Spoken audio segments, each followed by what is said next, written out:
புது சிருஷ்டியின் குடும்பமும் கடமைகளும். Reprint number 2902, பக்கம் 193. தலைப்பு: அழகான குழந்தையாய் இருந்தார். ஆதார வசன பகுதி: யாத்திராகமம் 2ஆம் அதிகாரம் 1 முதல் 10 வசனங்கள். பிள்ளையானவன் நடக்க வேண்டிய வழியிலே அவனை நடத்து, அவன் முதிர் வயதிலும் அதை விடாதிருப்பான். நீதிமொழிகள் 22ஆம் அதிகாரம் 6ஆம் வசனம். எல்லா குழந்தைகளும் மோசே போன்று பிறப்பதில்லை மற்றும் எந்த அளவிலான பயிற்சியும் கூட எவரையும் அவருக்கு சமமாக்குவதில்லை. ஆதார வசனத்திற்கு ஆதாரமாகவே நாம் பேசுவோமே ஒழிய அதற்கு எதிராக அல்ல. எனினும் மகத்துவமான குணலட்சணத்திற்கான அஸ்திபாரமானது பிறப்பிற்கு முன்னதாகவே போடப்பட வேண்டும். அநேகரால் செய்யப்படும் மாபெரும் தவறு ஒன்று உள்ளது. மேலும் அது தவறான இறையியல் கண்ணோட்டத்தினால் ஏற்பட்டதாகும். அது என்னவெனில், ஒவ்வொரு குழந்தையும் தேவனுடைய விசேஷித்த சிருஷ்டியாகும். ஆகையால் குழந்தையானது அறிவிலியாய் இருக்குமெனில் அதற்கு காரணம் தேவனே ஆவார். ஒருவேளை குழந்தையானது நன்கு புத்தி கூர்மையானதாகவும் மனதளவிலும் சரீர அளவிலும் சீரானதாகவும் இருக்குமானால் இதற்கும் தேவனே காரணமாவார் என்பதே ஆகும். இதற்கு நேர் எதிர்மாறாக வேத வாக்கியங்களில் கூற்று காணப்படுகிறது. அதாவது, தேவனுடைய கிரியை அல்லது வேலைப்பாடு பூரணமாய் இருக்கின்றது என்றும், ஆதாம் அவரது கரத்தின் கிரியையாய் இருந்தார் என்றும், நம் இனத்தின் ஒவ்வொரு அங்கத்தினர்களையும் ஏறக்குறைய பாழாக்கிட்ட அபூரணங்களுக்கும் களங்கங்களுக்கும் குறைபாடுகளுக்கும் தேவன் பொறுப்பாளியல்ல என்றும் வேத வாக்கியங்கள் தெரிவிக்கின்றன. ஒரு விதத்தில் பார்க்கையில் நாம் பெற்றிருப்பவைகள் அனைத்தும் அபூரணமாய் காணப்பட்டாலும் கூட அவை தேவனுடையதே ஆகும். ஏனெனில் அவரே ஜீவன் அனைத்திற்கும் ஆதாரமாயும் மறைமுகமாய் நம் சிருஷ்டிகராகவும் காணப்படுகின்றார். யாத்திராகமம் 4ஆம் அதிகாரம் 11ஆம் வசனம். நம்முடைய குறைபாடுகள் பாவத்தின் விளைவுகள் என்றும், அதன் மரண தண்டனையினுடைய இயல்பான செயல்பாடுகள் மரபியல் சட்டத்தின் கீழ், அதாவது தகப்பன் தன் தன்மைகளை பிள்ளைகளுக்கு கடத்தும் சட்டத்தின் கீழ் நம் இனத்தின் மீது செயல்பட்டு வருகின்றது என்றும் வேத வாக்கியங்கள் நமக்கு விவரிக்கின்றன. நாம் அனைவரும் பாவத்தில் பிறந்தோம், துர்குணத்தில் உருவானோம். நம் தாய் நம்மை பாவத்தில் கர்ப்பம் தரித்தாள். 51ஆம் சங்கீதம் 5ஆம் வசனம். ஆனால் நாம் அனைவரும் ஒரே அளவிலுள்ள சீரழிந்த நிலைமையில் பிறந்திடவில்லை. விழுந்து போன பெற்றோர்களினால் பூரணமான குழந்தைகளை பிறப்பிக்க முடியாது என்றாலும் சில சமயங்களில் தங்களை காட்டிலும் மேலான நிலையில் உள்ள பிள்ளைகளை பிறப்பிக்க முடியும் மற்றும் பிறப்பிக்கவும் செய்திருக்கின்றனர். இது பெற்றோர்களின் மனநிலையினை, அதிலும் விசேஷமாக கர்ப்ப காலத்தில் தாயினுடைய மனநிலையை தாக்கத்திற்குள்ளாக்கும் இயற்கை விதியினால் நடைபெறுகின்றது. அதாவது, தாயானவள் அவளது கணவனிடம் இருந்து சாதகமான அல்லது பாதகமான மனம் சார்ந்த மற்றும் நன்னெறி சார்ந்த செல்வாக்குகளினால் எப்போதும் தாக்கத்திற்குள்ளாகுவாள். இந்த திவ்ய சட்டத்தின்படி பெற்றோர்கள் தங்கள் பிள்ளைகளிடத்தில் காணப்படும் முக்கிய குணலட்சணத்தின் இயல்புகளுக்கு ஓரளவு பொறுப்பாளிகளாக காணப்படுகின்றனர். இக்காரியமானது பெற்றோர்களினால் மிகவும் முழுமையாக புரிந்து கொள்ளப்படுமானால், மிகவும் முழுமையாக உணர்ந்து கொள்ளப்படுமானால், பிறக்கும் பிள்ளைகளின் இயற்கையான இயல்புகளில் பெரும் முன்னேற்றம் என்பதே விளைவாக இருக்கும். உயர்ந்த எண்ணங்கள், உணர்வுகள் மற்றும் லட்சியங்களை மனைவி கொண்டிருப்பதற்கு சாதகமான சூழ்நிலைகளை ஏற்படுத்துவதற்கு கணவர் முயற்சிப்பார். மனைவி ஒத்துழைக்கிறவளாகவும் சிறந்த மற்றும் நல்ல மற்றும் தூய்மையான மற்றும் பெருந்தன்மையான காரியங்கள் மீது சாந்தத்தோடு தன் நாட்டங்களை வைத்திருப்பவளாக இருப்பாள். இப்படியாக இருக்கும் பட்சத்தில் பிறக்கும் குழந்தையானது கிட்டத்தட்ட மோசேயை போன்று இருக்கும். அதாவது, உயர் பண்புகளையும் தாழ்மையையும் சேர்த்து பெற்றிருக்கும். இதில் எதுவும் இந்த அறுவடையின் காலத்தில் வாழ்ந்து கொண்டிருக்கும் கர்த்தருடைய அர்ப்பணிக்கப்பட்ட ஜனங்கள் குழந்தைகளை பெற்றெடுப்பதற்கு ஊக்கப்படுத்தும் வண்ணமாய் சொல்லப்படுகிறதில்லை. மாம்சத்தில் ஜனிப்பிக்கப்பட்டதும் பிறந்ததும் மாம்சமாயிருக்கும், மற்றும் ஆவியில் ஜெனிப்பிக்கப்பட்டதும் பிறந்ததும் ஆவிக்குரியதாயிருக்கும். யோவான் 3:6. ஒருவேளை பரிபூரண பிள்ளைகளை பெற்றெடுப்பது என்பது சாத்தியமான காரியமாய் இருக்க வாய்ப்பு காணப்பட்டாலும் கூட, இதை காட்டிலும் இன்னும் உயர்வான மற்றும் பிரம்மாண்டமான வேலையினை கிறிஸ்து இயேசுவுக்குள்ளான புது சிருஷ்டிகள் பெற்றிருக்கின்றனர்.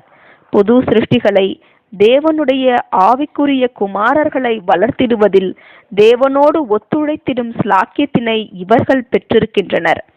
மேலும் நமது கர்த்தர் மற்றும் அப்போஸ்தலர்கள் போன்று இவர்களும் ஸ்லாக்கியங்களிலேயே உயர்வான இந்த ஸ்லாக்கியத்தினையே விரும்புகின்றனர். விவாகம் யாவருக்குள்ளும் கனம் வாய்ந்தது எனும் அப்போஸ்தலனின் வார்த்தைகளுக்கு எதிராக நாம் ஒரு கணம் கூட வாதாடுகிறதில்லை. மாறாக அவரோடு கூட நாங்களும் விவாகம் பண்ணுகிறவன் நல்லதை செய்கிறான், விவாகம் பண்ணாதிருக்கிறவனும் அதைவிட நல்லதையே செய்கிறான் என்றே வலியுறுத்துகின்றோம். 1 கொரிந்தியர் 7:38, எபிரேயர் 13:4. ஆகையால் சுபாவத்தின்படியான சிறந்த பிள்ளையை பிறப்பிக்கிறவன் நல்லதை செய்கிறான், ஆனாலும் ஆவிக்குரிய குமாரர்களுடைய ஜெனிப்பித்தலுக்காய் தேவனோடு ஒத்துழைக்கிறவன் அதைவிட நல்லதை செய்கிறவனாய் இருப்பான் என்று நாங்கள் வலியுறுத்துகின்றோம். மோசேயின் பிறப்பு மற்றும் குழந்தை பருவம் குறித்த தகவல்கள் மிகவும் சொற்பமானவையாய் இருக்கின்றது. இவரது தகப்பனின் பெயர் அம்ராம் ஆகும். அதன் அர்த்தம் உயர்ந்த ஜனம் ஆகும். இவரது தாயாரின் பெயர் யோகேபேத் ஆகும். இதன் அர்த்தம் யெகோவா மகிமையானவர் ஆகும். இவர்கள் எபிரேயர்களாகவும் எகிப்தியர்களின் கீழ் அடிமைகளாகவும் இருப்பினும், இவர்களது பெயர்களானது லேவி கோத்திரத்தின் இக்குடும்பத்தார் ஒழுக்கம் சார்ந்த மதம் சார்ந்த உணர்வுகளை உடையவர்களாக நற்குணமுள்ள ஜனங்களாகவே இருந்துள்ளதை சுட்டி காண்பிக்கிறது. இது இவர்கள் விசுவாசத்தினால் செயல்பட்டார்கள் எனும் அப்போஸ்தலனின் அறிக்கையிலும் சுட்டி காண்பிக்கப்படுகிறது. எபிரேயர் 11:23.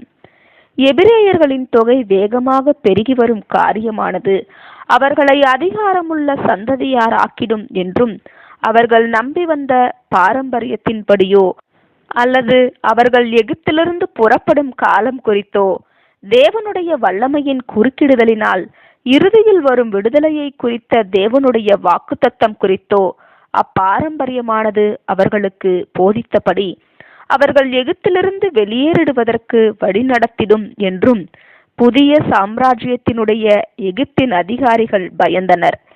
எபிரேய ஜனங்கள் தங்கள் கைகளை விட்டு போக எகிப்தியர்கள் விரும்பிடவில்லை. ஏனெனில் அவர்கள் வேலை செய்ய திறமிக்கவர்களாக இருந்தனர் மற்றும் வணிகத்தின் விஷயத்தில் எகிப்தியர்களுக்கு லாபம் ஈட்டி தருபவர்களாய் இருந்தனர். எபிரேயர்களை வெளியேற்றிடுவதற்கோ அல்லது அவர்களை கொன்று போடுவதற்கோ எகிப்தியர்கள் விரும்பிடவில்லை. எபிரேயர்கள் எண்ணிக்கையில் வேகமாய் பெருகிடக்கூடாது என்று மாத்திரமே எகிப்தியர்கள் விரும்பினார்கள். இந்த அசாதாரணமான பெருக்கத்தினை தடை பண்ணிடுவதற்கு பல்வேறு முயற்சிகள் எடுக்கப்பட்டன. எதுவுமே பலன் தரவில்லை. இறுதியாக அடக்குமுறை முயற்சியாக எபிரேயர்களின் இனப்பெருக்கத்தினை சிறிது காலம் தடை பண்ணத்தக்கதாகவும் பிற்பாடு பிள்ளைகள் பிறப்பதற்கு அனுமதிக்க வேண்டும் என்பதற்காகவும் உள்ள நோக்கத்துடன் எபிரேய ஆண் பிள்ளைகள் அனைவரும் கொல்லப்படுவதற்கான கட்டளை பிறப்பிக்கப்பட்டது. இந்த ஒரு காலப்பகுதியில்தான் மோசே பிறந்தார். இம்மாதிரியான கட்டுப்பாடுகளானது இவரது மூத்த சகோதரனாகிய ஆரோன் பிறந்த காலத்தில் இருக்கவில்லை. மோசே குடும்பத்தில் 3வது நபர் ஆவார். இவரது சகோதரியும் 2வது பிள்ளையுமான மிரியம்தான் நம்முடைய பாடத்தில் இடம்பெறும் சிறு பெண் ஆவாள். குழந்தையாக காணப்பட்ட மோசே ராஜாவின் கட்டளைக்கு மீறின நிலையிலும், தாய் சேயுடைய ஜீவன் பணயம் வைக்கப்பட்ட நிலையிலும் அவரது தாயாரினால் 3 மாத காலங்கள் ஒளித்து வைக்கப்பட்டார். இப்படி அவள் செய்வதற்கு காரணம், அவள் அக்குழந்தையை அழகுள்ள குழந்தையாக, அவர் உண்மையில் எதிர்காலத்தில் மாமனிதர் ஆனது போலவே மாமனிதர் ஆவார் என்ற நம்பிக்கை அளித்த குழந்தையாக இருந்தார் என்பதாக தெரிவிக்கப்பட்டுள்ளது. இப்பெற்றோர்கள் விசுவாசம் கொண்டிருந்தனர் என்றும் அந்த விசுவாசம் குழந்தையினிடத்திலோ அல்லது தங்களிடத்திலோ அல்லது ராஜாவினிடத்திலோ இல்லை என்றும் தேவனிடத்தில் காணப்பட்ட விசுவாசமாக, அதாவது அக்குழந்தையை தேவன் ஆசீர்வதிப்பார், பாதுகாப்பார் என்ற விசுவாசமாக இருந்தது என்றும் அப்போஸ்தலன் தெரிவித்துள்ளார். மேலும் இந்த விசுவாசத்தோடு கூட கர்த்தரிடத்தில் ஜெபமும் ஏறெடுக்கப்பட்டிருந்திருக்கும் என்பதில் நமக்கு ஐயமில்லை. குழந்தை பிறப்பதற்கு முன்பாக கூட இத்தகைய வினோதமான சூழ்நிலைமைகளின் கீழ் தேவ பக்தியுள்ள உண்மையுள்ள அந்த பெற்றோர்கள் குழந்தையை கர்த்தருக்கும் அவருக்காக பயிற்றுவிக்கப்படுவதற்கும் தங்களால் முடிந்த மட்டும் போதிக்கப்படுவதற்கும் கர்த்தர் தங்கள் குமாரனை எந்த விதத்தில் பயன்படுத்த பிரியப்படுகிறாரோ அப்படியாக கர்த்தருடைய ஊழியக்காரனாய் குமாரன் காணப்படுவதற்கும் வேண்டி அப்பிள்ளையை அர்ப்பணித்திருந்திருப்பார்கள் என்பதிலும் நமக்கு ஐயமில்லை. இம்மாதிரியான சில நம்பிக்கைகளும் ஜபங்களும் இல்லாதிருந்தால் அப்போஸ்தலனால் குறிப்பிடப்படும் விசுவாசமானது பொருத்தமற்றதாய் இருந்திருக்கும். நம்முடைய விஷயங்களிலும் நமது பிள்ளைகள் விஷயங்களிலும் நம்முடன் சம்பந்தப்பட்டவர்கள் அனைவரின் விஷயங்களிலும் பொதுவாகவே விசுவாசமும் ஜபங்களும் அர்ப்பணிப்பும் சேர்ந்தே செயல்படுகின்றதாய் இருக்கும். பிள்ளையை பாதுகாக்கிற விஷயத்தில் இப்பெற்றோரினால் செய்யப்பட்ட காரியமானது மிகவும் விவேகமானதாய் இருக்கின்றது. இது ஒன்றில் திவ்ய வழிநடத்துதலையோ அல்லது மனுஷ சுபாவத்தினை பற்றின நல்ல புரிதலுடன் கூட திட்டமிடும் ஆற்றலுள்ள மனதையோ அல்லது இவை அனைத்தையுமே சுட்டிக்காட்டுகின்றதாய் இருக்கின்றது. எகிப்தின் இளவரசி அநேகமாய் மத சம்பிரதாயமாக குளிக்க வருகையில் குழந்தையை கண்டாள். அவள் இருதயம் தொடப்படும் என்றும் அப்படியாக காணப்படும் எந்த குழந்தையின் மீதும், அதுவும் மிகவும் அழகுள்ள ஆண் குழந்தையாக விசேஷமாக காணப்படுகையில் அதன் மீது இரக்கம் கொள்ளுவாள் என்றும் மோசேயின் பெற்றோர்கள் எண்ணம் கொண்டதிலிருந்து மனித சுபாவத்தினை அவர்கள் வாசித்தறிய முடிந்தவர்களாயிருந்தார்கள் என்பது தெரிகிறது. குழந்தை கூடையில் கண்டெடுக்கப்படும் தருணத்தில் மோசேயின் சகோதரியாகிய மிரியாம் அங்கு காணப்பட்டதும் பிள்ளைக்கு பாலூட்ட எபிரேய ஸ்திரீயை அழைக்கும்படிக்கு அவள் யோசனை கொடுத்ததும் பின்னர் குழந்தையின் தாயையே அவள் கூட்டிக் கொண்டு வருவதும் கூட திட்டமிட்ட ஏற்பாடே ஆகும். சந்தேகத்திற்கிடமின்றி கர்த்தருடைய கரமும் ஞானமும் இக்காரியங்கள் அனைத்திற்கும் பின்பாக காணப்பட்டது. ஆனாலும் இச்சம்பவமானது தேவன் தம்முடைய நோக்கங்களை நிறைவேற்றிடும் விஷயத்தில் மனித பாத்திரங்களை பயன்படுத்துவதில் பிரியம் கொண்டிருந்தார் எனும் பாடத்தையும் நமக்கு கற்பிக்கின்றதாய் இருக்கின்றது. அப்பெற்றோர்கள் கர்த்தரில் விசுவாசம் கொண்டிருந்த அதே வேளையில் தங்கள் குழந்தையை பாதுகாக்கிற விஷயத்தில் தங்கள் அறிவை செயல்படுத்தினது சரியே. இப்படியே நம் விஷயத்திலும் ஆகும். கிரியை செய்திடுவதற்கு மறுத்திடும் சோம்பல் வகையான விசுவாசமாய் நமது விசுவாசம் காணப்படக்கூடாது. சோம்பல் வகையான விசுவாசம் காணப்படுகையில் கர்த்தர் பயன்படுத்த சித்தம் கொண்டுள்ள வழியில் நாம் பயன்படுத்தப்பட முடியாதவர்களாகி விடுவோம். மாறாக நம்முடைய விசுவாசம் கிரியைகளினால் வெளிப்படுத்தப்பட வேண்டும். இத்தகைய விசுவாசத்திற்கே ஆசீர்வாதம் அருளிட கர்த்தர் பிரியம் கொள்ளுவார். இளவரசியானவள் 2ஆம் ராம்சேஸின் மனைவியும் முந்தின ராஜாவின் மருமகளுமான நெஃப்ரெரி ஆவார். எகிப்திய ராஜாக்கள் அனைவரும் பார்வோன் என்று அழைக்கப்பட்டனர். இவள் குழந்தையை தனது குமாரனாக தத்தெடுத்தாள். ஆனாலும் கொஞ்சம் காலம் குழந்தையானது எபிரேய வீட்டில் பேணி வளர்க்கப்பட விரும்பினாள்.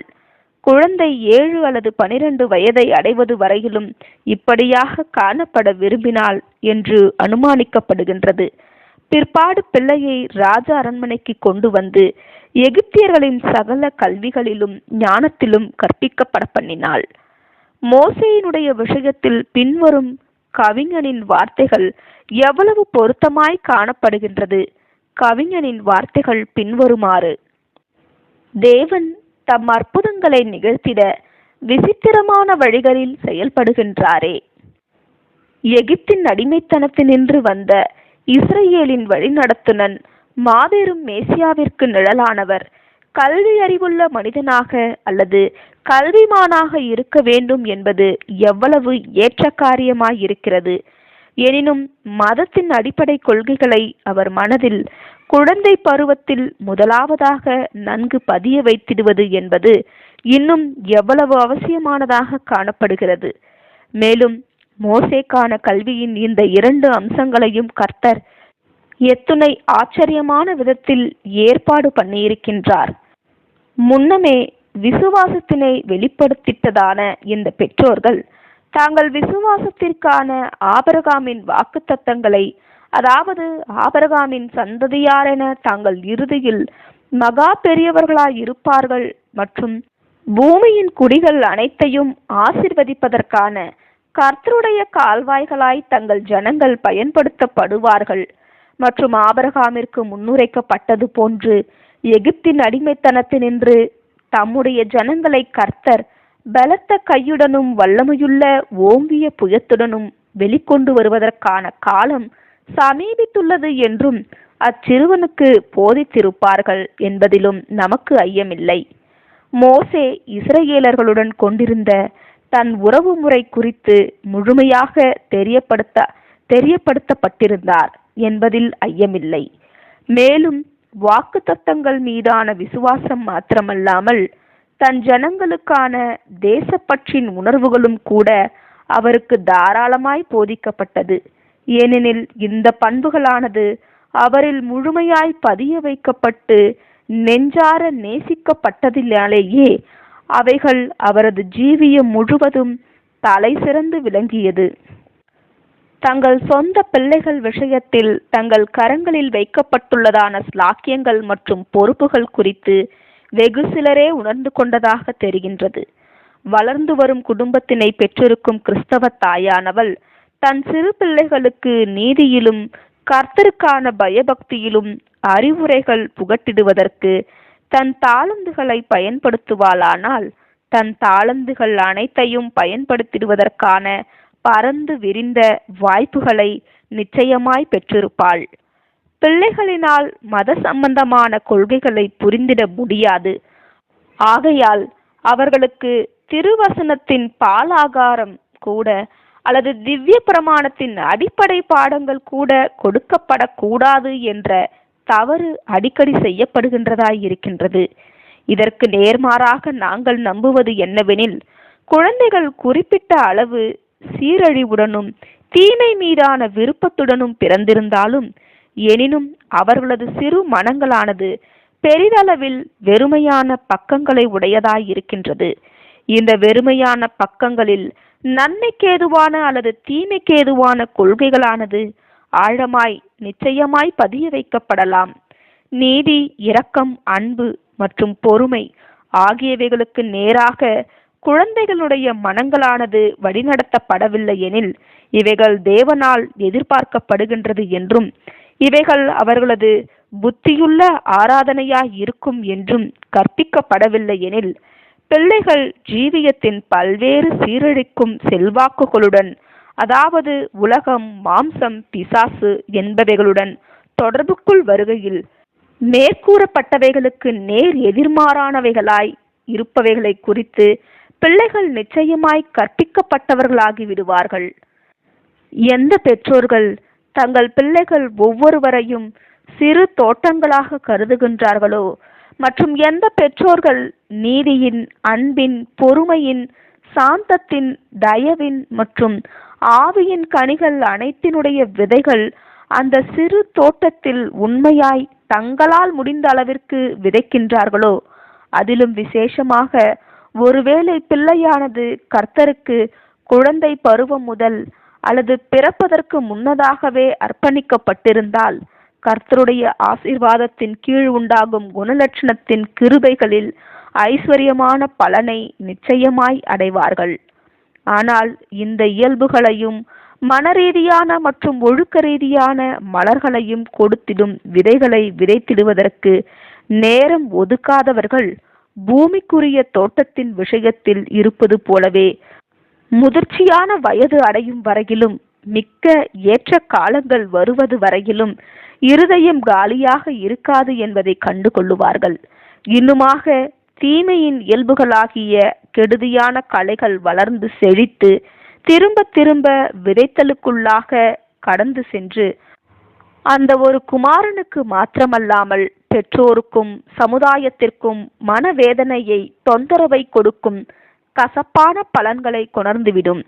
ஆகையால் ஒவ்வொரு பெற்றோரும் தன்னால் பிறப்பிக்கப்படும் எந்த பிள்ளையும் உதவிகரமான கர்ப்பகால செல்வாக்குகள் மூலம் நல்ல பிள்ளையாக, நல்ல அனுகூலமுள்ள பிள்ளையாகவும் காணப்படத்தக்கதாக தன்னால் முடிந்த மட்டும் பாதுகாத்து கொள்வானாக.